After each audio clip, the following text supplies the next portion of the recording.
The compound woke early that morning, alive with movement and color. Women tied bright wrappers around their waists, stirring steaming pots of rice and pepper soup, while laughter floated through the air.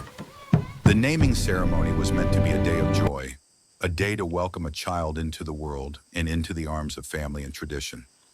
At the center of the celebration lay the newborn, wrapped in clean white cloth, sleeping peacefully. He knew nothing of drums, prayers, or names. He knew nothing of the storm waiting to break over his head. Drummers arrived and began to beat softly, their rhythm calling neighbors from every corner of the street. Men shook hands, elders settled under the mango tree, and names filled with hope were discussed. Names that promised strength, honor, and long life. The child's mother sat quietly among the women. She smiled when spoken to, but her eyes kept drifting toward the gate. There was a heaviness in her chest she could not explain, as if her heart remembered something her mind was trying to forget. The father moved around proudly, greeting guests with loud laughter, his voice confident, his steps firm. To anyone watching, he looked like a man at peace, a man whose life was complete. Then the drumming slowed. A woman stood at the gate. Her wrapper was faded, her slippers worn thin, and her face carried the weight of many difficult years. She did not greet anyone. She did not smile. She walked straight into the compound as though she belonged there. Silence fell. Conversation stopped. Even the elders under the mango tree paused and stared. The mother felt her breath leave her body. She knew that face.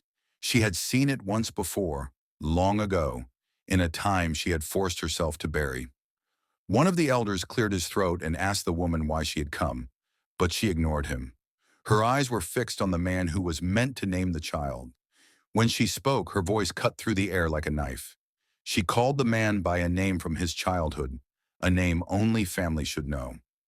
Murmurs spread instantly. The father froze, his confident smile disappearing as fear crept into his eyes. The woman stepped forward and pointed toward the newborn. Then she said the words that shattered the celebration, that this child was not the first. Gasps rippled through the compound. A plate slipped from someone's hand and broke. One of the drums rolled onto its side and stopped beating. The woman spoke of a secret son, born years ago, abandoned and hidden so a man could protect his reputation and marry into respect. She spoke of promises broken and a child forgotten. The mother stood up slowly, her legs shaking. Her joy collapsed into anger and disbelief. She demanded the truth, her voice breaking as neighbors leaned closer, hungry for every word. The man shouted and denied everything. He called the woman mad. He said she had come to destroy his home. But his eyes told a different story, and everyone saw it. The woman reached into her bag and brought out old photographs and a folded birth document. The proof lay bare in her trembling hands. Arguments exploded, elders shouted, fingers pointed. Tradition clashed violently with truth. Respect cracked under the weight of exposed lies. Before anyone could stop her, the mother lunged forward and slapped the man hard across the face. Women screamed. Men rushed in. Bodies collided as shouting filled the compound. Wrappers loosened, dust rose, and chaos swallowed the celebration. Kola nuts were crushed underfoot. Palm wine spilled into the dirt. Items meant for blessing were scattered like broken promises. In the confusion, the stranger was pushed aside and fell hard to the ground. Yet even in pain, she smiled. Her truth was finally free. Above the noise, the baby began to cry. His voice rose higher and higher, the only innocent sound left in the compound. Eventually, the elders called for silence, but it was Did you too see late. that?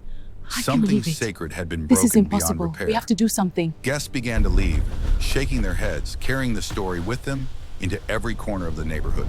By nightfall, everyone knew what had happened at the naming ceremony that never was. That night, the compound sat quiet. The child remained unnamed.